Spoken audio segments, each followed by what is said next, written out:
Sobat RRI, udah tahu belum? Kalau catur itu bukan cuma permainan, tapi juga simbol perdamaian. Yap, setiap tanggal 20 Juli diperingati sebagai Hari Catur Internasional. Ini adalah bentuk penghargaan atas peran catur dalam membangun dialog dan kerjasama global.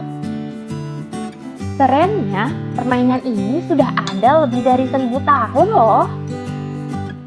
Dipercaya berasal dari India lewat permainan caturangga, permainan ini lalu menyebar ke Persia, Arab, Eropa, hingga ke seluruh dunia. Uniknya, ada lebih dari 2000 versi catur di dunia. Tapi semuanya punya benang merah yang sama. Berpikir strategis, menghargai lawan, dan mencari solusi. Dalam catur, kita belajar menunda ego, memahami lawan, dan menemukan solusi. Pertarungan tanpa kata, tanpa senjata, tapi penuh makna.